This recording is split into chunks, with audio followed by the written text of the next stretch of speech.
So, Mr. Guru Murthy, you want to believe, you want to make us believe, you want to make the people of Tamil Nadu believe that you've not been giving him advice on how to start a political party, on what kind of a campaign he should lead, what kind of agenda he should have.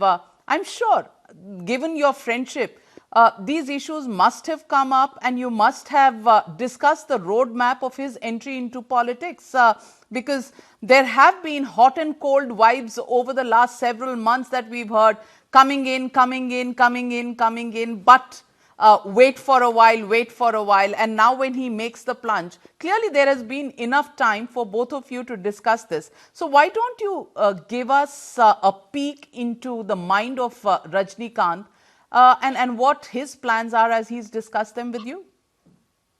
See, I never said he did not discuss starting the political party or what should be his approach to different aspects of public life and different political parties here. We have discussed everything.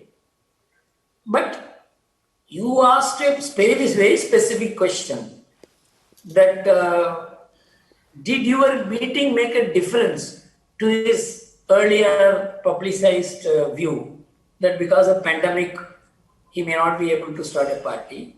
Whether my meeting made a difference? I said no to that. It is not that I have not been discussing political issues with him. He has not been discussing it with me. He has been, and we have discussed many things because we have been friends for long.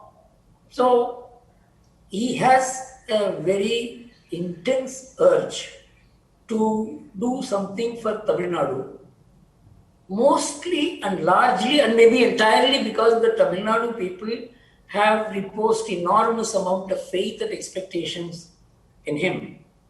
And this was very visible from 1996. And from that time, he has always been under pressure. But I think with two very high personalities on both sides, Jayalalitha and Karunanidhi, he was not willing, unless an issue arose, like 1996, about or against one of them, which opportunity did not arise till both of them passed away actually. Between 1996 and 2016 and 19, if you see Tamil Nadu politics, there was no such momentous issue like what happened in 1996, which turned the tide against Jayalalitha in any of the subsequent elections. So maybe he was waiting for an opportunity, and this is the right opportunity. With both of them not being there, it has become a contest of merely political parties, intra-political party fight between the inter-political party fight between the DMK and the ADMK. And for a state which is which has always been looking to very high personalities, he thought this is the right time to enter. That is why he decided not to enter at the time of the Lok Sabha elections, where the issues would be very different, where he may not be able to make his full impact. He waited for the assembly elections. All these we have discussed. I have agreed with him. And much of the discussions, he has been the contributor. He would ask questions, I would give replies. I have never tried to persuade him because I always believed that you can never persuade a man to undertake a task which he has to carry entirely on his shoulders, because at no time he should feel that he has been misled into doing something which he did not want to do.